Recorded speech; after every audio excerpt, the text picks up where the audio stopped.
Students from Germany, 20-year-old Klaus Schöckle and 22-year-old Bettina taxis, met each other at the beginning of the winter of 1987 year. They had a good time together, they started dating, and planned a future together.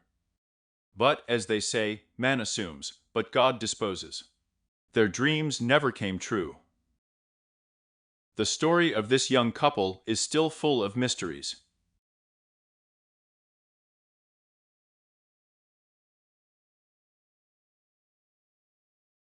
Throughout the winter and spring of 1987 year, young people saved up money, which they planned to spend in the summer on a trip to the countries of the northern part of Europe. They also decided to invite an old friend of Klaus named Thomas Schmidt with them on the trip. The young people decided to take the train from West Germany to Stockholm. From there, get to Finland, drive to Lapland, and return back to the south along the coast of Norway. The money necessary for the trip was collected, and on the 23rd of July, 1987, three young people left Stuttgart and headed towards the Norwegian Cape Nordkapp. After the publication, they moved to Sweden, stayed for a few days in Stockholm. Here they decided to deviate from the plan, and instead of driving through the north of Sweden, they decided to take a cruise along Botany Bay, and, already being in Finland, continue their original route. It is this deviation from the plan that will be fatal for young people. Postcards and phone calls home reassured relatives that the trips pass without surprises.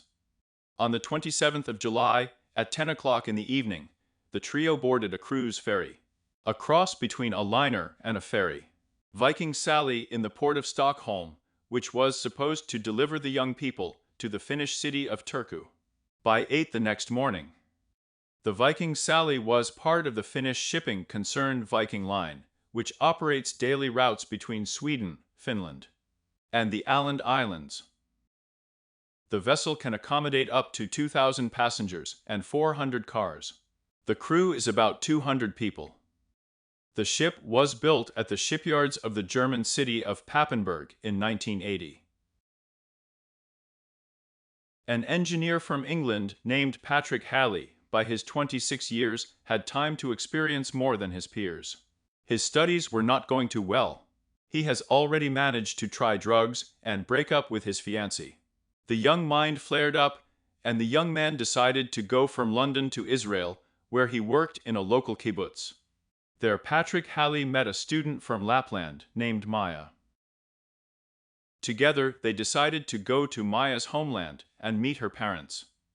This couple, also penniless, tried to earn money for the return trip. On the evening of July 25, 1987, Maya and Patrick boarded a ship going from Stockholm to Helsinki. The next morning, being at the destination, the young people were unpleasantly surprised. The girl's relatives gave her a warm welcome. But they didn't like Patrick at all, who looked like a drug addict and, plus, had an unlimited existence. Therefore, Maya's relatives refused to accept him. After an unpleasant conversation, Patrick had to return back to Stockholm. However, Maya had already become attached to Patrick and sent him a transfer to a Stockholm bank in the amount of 4,000 marks.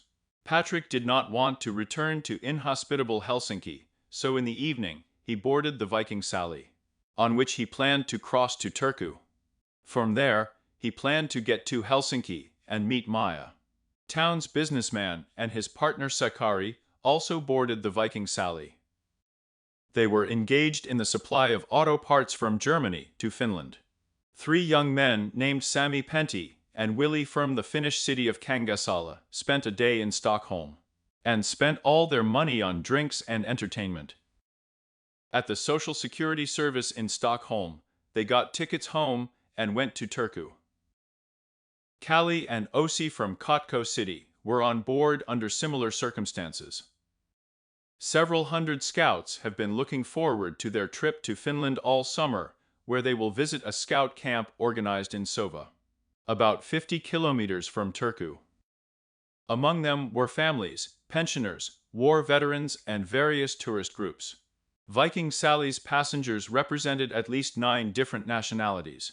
All of these passengers were served by a team of 200 people. At 10 o'clock in the evening, the 8-tiered ship sailed from the port of Stockholm.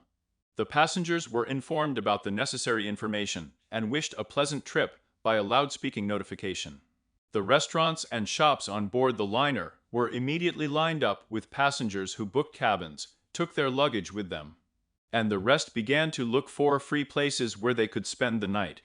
Little by little, all the suitable places began to fill up. Bars, salons, restaurants, and shops.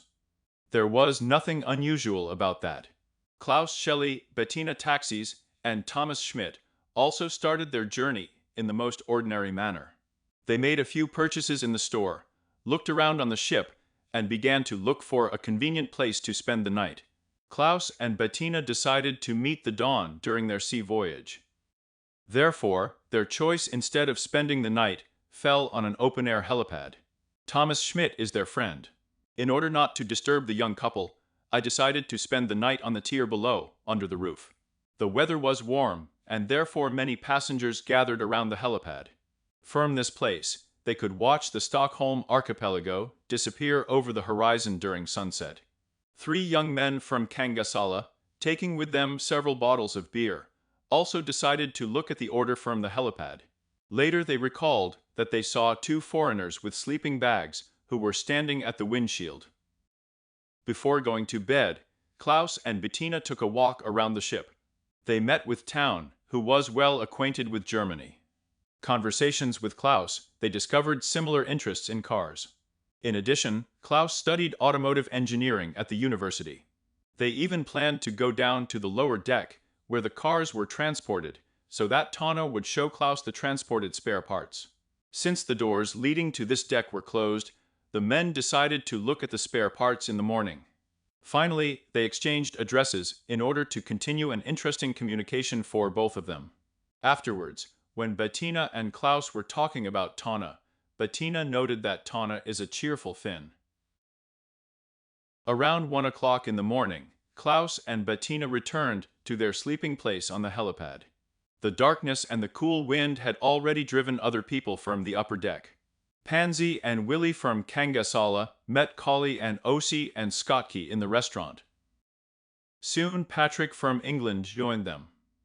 Patrick had money that Maya had sent him, and since the others were traveling penniless, he generously decided to treat everyone to food and beer. The feast of these people was so pompous that many other passengers who stayed late at the restaurant noticed it. Little by little, all the participants of the feast were drawn to sleep, and they went to sleep in different parts of the ship. Patrick himself lay down on the floor of the 6th-tier cabin. The evening flowed smoothly into the night. Everything was quiet on board. The last bars closed at 3 or 4 in the morning. Most of the passengers were already asleep, and those who stayed up were getting ready for bed. The liner has already passed the city of Mariehamn, but has not yet fallen outside the territorial waters of the Åland Islands. The tired crew of the liner was preparing for a little rest before the onset of morning duties.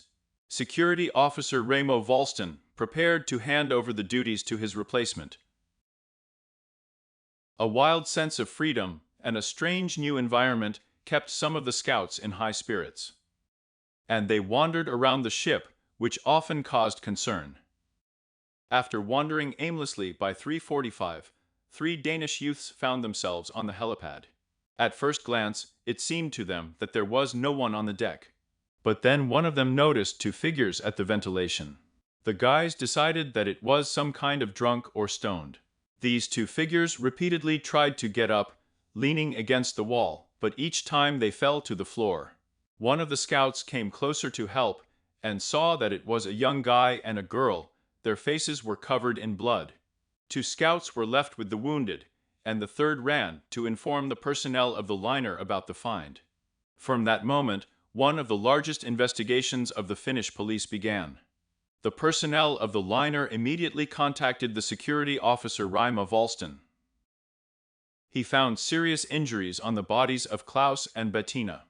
Volston immediately assumed that a crime had been committed because serious injuries from being hit by some object were clearly visible on the heads of the victims. The victim's speech was unintelligible. With the help of other crew members, Walston helped Klaus and Bettina get to the cabin of the ship's nurse. The nurse immediately saw the severity of the injuries, began to provide first aid, and also asked to call a helicopter to get the victims to the Turku University Hospital immediately. Klaus Bettina was taken to the hospital at 5:48. The doctor recorded the death of Klaus from blows to the head, which shattered the skull. Bettina had similar injuries and her condition was assessed as very serious. The Turku Police Department received a notification of an incident on board the liner at 4:28. The police assessed the incident as very serious, and 4 Turku police detectives went on board the liner in the same helicopter that took the victims to the hospital. By 6:30, the detectives were already on the ship. The victims were found next to their sleeping bags in a corner, partially covered with a piece of plexiglass. At night, the crime scene was not illuminated, since the corresponding searchlight failed a little earlier. Detectives immediately examined the crime scene and began questioning passengers. The place was also examined by forensic experts. Walston, being an experienced security officer, had previously partially investigated the crime scene, and he gathered valuable information while waiting for the police officers. Detectives from the liner contacted the police department and requested additional forces when the liner arrives in Turku. The standard time of arrival of the liner at the destination port was at 8 in the morning. Now they were allowed to dock only at 8 or 10. When the necessary preparations were made and the police were able to ensure the safety of the ship. Such an arrangement was necessary because the initial investigation on the ship did not provide clarity as to the identity of the perpetrator. The situation looked very complicated. Passengers were informed about the reasons for the delay in disembarking. All passengers were released from the liner only through one exit. All the others were closed. 2 police boats patrolled the waters in the vicinity of the liner to make sure that no one threw anything into the water. 3 video cameras were used during these procedures. The first filmed all passengers, the second additionally filmed young people, and the third filmed all suspicious people, who were then sent for questioning. Initially, attempts were made to document the personal data of all passengers. But this idea had to be abandoned because huge crowds of people began to form at the exit. As a result, elderly people, children, families with young children, as well as other persons who did not arouse any suspicion, were not noted. Passengers who could not immediately confirm their identity were sent to separate rooms where they underwent a full database check. About 20 passengers were taken to the police station for additional interrogations for various reasons. Among them was the Englishman Patrick Halley, because he was covered in blood when he was found in the morning in the place where he was sleeping. During the interrogation, he explained that during sleep, his nose bled. It turned out that the blood on his clothes really belonged to him. Otherwise, he did not arouse any suspicion. Young people from Kangasala and Kotka were also taken to the police station. Thomas Schmidt, a friend of the victims, was also interrogated. But there was nothing to indicate that he had anything to do with what happened, so he was soon released. Thus, during the initial investigation, nothing was found that would help solve this case. From the very beginning of the investigation, the pressure on the police was enormous because passengers were made to wait too long at the exit. The tracks were lost. The arrival of the liner was delayed. The media immediately began to demand detailed information on the case, and the local police chiefs and also the ministries demanded to be informed as soon as possible. However, on the whole, the majority understood the complexity of the situation. Over the next few years, the police found and interrogated most of the passengers who were caught on video. However, some were never identified. Investigators have sailed on the liner several times in the hope of finding at least some evidence, but all efforts were in vain. As forensic technology developed, the evidence gathered provided some clues. But in the end, they were not enough to bring some clarity. There were no eyewitnesses to the incident, no useful CCTV footage, no obvious motive. Where there is a resonant crime, people are always drawn, literally sick on their heads. 3 people confessed to committing this crime. However, during the investigation it turned out that none of the confessed could have committed this crime. Ordinary people actively cooperated with the police on this case, providing all the information they had. Since the police tried to videotape many passengers when exiting the liner, there were also calls from some of them, during which the people who called begged not to publish videos with them in the public domain, for the reason that on this trip they were in the company of persons of the opposite sex, who were not spouses for them. To this day, no specific information has been received about the perpetrator. Some of the foreign parties under investigation were repeatedly contacted by the police. There were also many investigations concerning the actions of the Finnish passengers and crew of the ship during the voyage. Investigators had a version, and it arose repeatedly, that the criminal, having committed an attack, committed suicide by jumping overboard of the liner. Bettina taxis eventually fully recovered. The information received from her was not disclosed for a long time in the interests of the investigation. However, in the end it turned out that she did not remember anything about the attack at all. The police were firmly convinced that they would be able to solve this cruel, senseless, and gratuitous crime, the investigation of which did not stop for a long time. 2 months after the crime in August 1987, 2 fishermen who were fishing on the northern shore of the island of Lilla Bjornholm caught a black garbage bag about 200 meters from the route of the liner. The bag contained the following items. Umberto loafer shoes are size 41 with a so-called hidden heel. These shoes were made in Finland. Light-colored zippered shorts with 2 front pockets. The manufacturer is unknown. A red jumper made of wool and acrylic, mainly made of acrylic, produced in Finland, as well as a pair of widely used work gloves, with the initials HE at that time. Based on the place of time and some aspects of the forensic medical examination, it was considered possible that the person in the specified clothes was on the ship at the time of the crime. However, the objects found could not make a breakthrough in the case. Despite the great efforts of the investigators, the investigation was deemed fruitless, and the case was closed in the mid-90s. In 2019, the police reported that they had a prime suspect in the crime, but did not disclose the age, gender, or nationality of the suspect, confirming only that this person is currently alive and then presumably acted alone. In September 2000, the Turku Police Department announced that it had solved the case and handed it over to the prosecutor's office. In December 2020 year, the district attorney announced that the murder charge was brought against a Danish citizen 1969th year of birth. It was one of the 3 scouts who found the victims. He was not arrested. The trial is tentatively scheduled for May 2021 year. A manslaughter case was formally investigated, the statute of limitations for which is 20 years. This may mean that the case will not be brought to court.